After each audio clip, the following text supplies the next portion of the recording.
the cannons taken from the enemies of Napoleon in the Battle of Austerlitz. So basically he took the cannons of his enemies, he melted them, and he built this column for himself.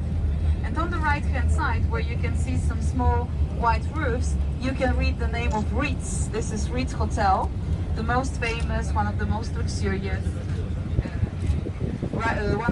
luxurious hotels in the whole Paris.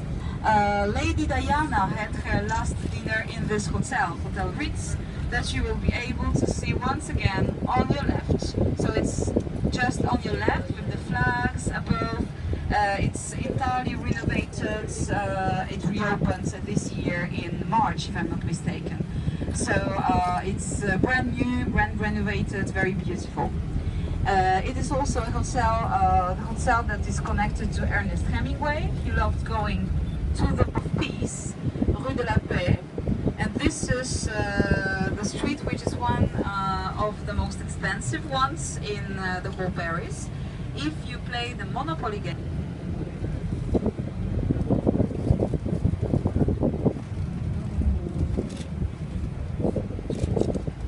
you can see once again on the left the Opera House. That's a very nice perspective with the dome.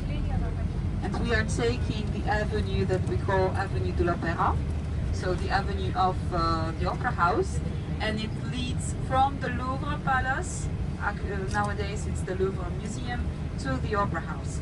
It's a very, very atypical street or avenue in Paris, because all the large avenues absolutely connected to his profession and to his passion. So you can see the theater on your left hand side. And we are now passing through the Louvre courtyard. So it will be the tricky part of the city tour. It's quite difficult to pass through because it was designed for the horses and the carriages to pass, and not the coaches. So we are already on the courtyard of the Louvre Museum. So today, the whole building that you can see in front of us, on the left and behind us, is a museum. One of the most important, one of the biggest museums in the world. Inside, there are 38,000 pieces of art on display.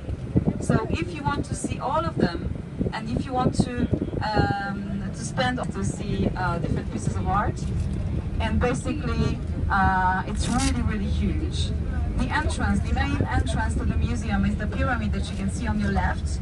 The pyramid made of glass and made of steel, and it was wanted by François Mitterrand, the president of France, and made by an American architect, Ming Pei, originally from China.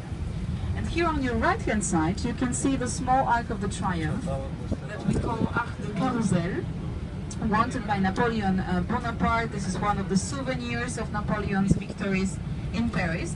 And if you look through this arc, you can see the other Arc of the Triumph, the most famous one, at the end of the Champs-Élysées Avenue. So this is a very, very beautiful perspective, because Paris is all about perspective. Paris is all about very fine urbanistic design. The most important pieces of art displayed in the museum, in the Louvre Museum, are of course Mona Lisa by Leonardo da Vinci, a very famous painting, one of the most famous in the world. But there are also a lot of sculptures, especially the Greek ones like Venus de Milo and Winged Victory of Samothrace. In the city, the very famous Notre Dame Cathedral, and that was given by the Egyptian government to France, because the French scientists were the first ones who decrypted the hieroglyphs, and just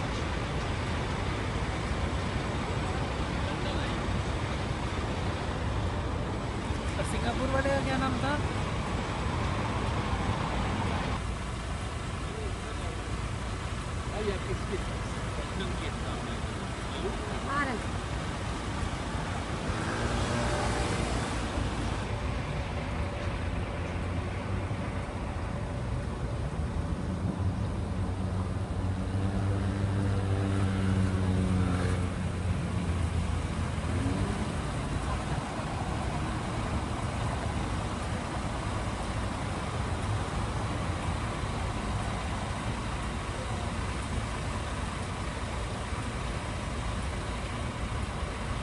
see the 21st district of Paris because it's connected with the city by metro, and 80,000 people. River, and we will take the most beautiful, the most elegant bridge in Paris. This is the bridge Alexander III that was completely financed by Russia. It was a gift of Russia to France. As you can see, there are a lot of people who take some photos with the view, with the bridge and with the Eiffel Tower, especially some new married people from all over the world. And this bridge is also very often used. Even nowadays, there are some apartments for war disabled people. So it might happen that some soldiers injured days. Museum dedicated to one of the most important sculptors of the 20th century France, Rodin. It's very beautiful inside private mansion and also inside the garden, because in both you can see the sculptures by Rodin. From a church that Bonaparte is buried. So we will stop here.